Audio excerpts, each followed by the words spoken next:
ये कहानी एक बुजुर्ग बाबा की जो एक गांव में पहुंचे। उन्होंने अपने कंधे पर 3 झोले टांगे हुए थे। वहां एक लड़का दिखाई दिया। उससे कहा कि क्या तुम मेरी मदद करोगे, मैं तुम्हें 3 सोने के सिक्के दूंगा। लड़के ने पूछा करना क्या है। बाबा जी ने कहा सबसे भारी वाला झोला तुम ले लो और मेरे साथ एक दूसरे गांव तक चलो।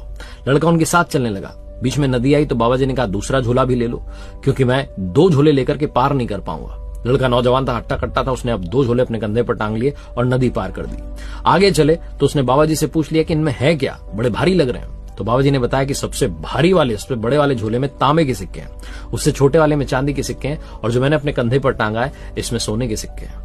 आगे चलते चले जा रहे थे। बाबा जी बार बार उसको घूर रहे थे, शक की निगाह से देख रहे थे। तो लड़के ने पलट करके कहा कि बाबा जी बहुत ईमानदार हूं, जीवन भर मैंने ईमानदारी की, आप टेंशन मत लीजिए, आपका सामान पहुंचा दूंगा। आगे चले तो एक पहाड़ आया। बाबा जी ने कहा इस पहाड़ के उस पार ही वो गांव है, क्या तुम ये वाला झोला भी ले लोगे ताकि मैं निश्चिंत होकर के चढ़ पाऊं। लड़के ने कहा ठीक है। ऊपर लड़का चढ़ने लगा और बाबा जी कह रहे थे कि तुम अपनी स्पीड से चढ़ जाओ, ऊपर जाकर के मेरी प्रतीक्षा करना, मैं आ ही रहा हूं, फिर साथ में चलेंगे। जैसे जैसे लड़का आगे बढ़ता जा रहा था उसके मन में रावण जाग गया। उसे लगा कि लेकर के भाग जाता हूं, बाबा मेरा क्या कर लेगा।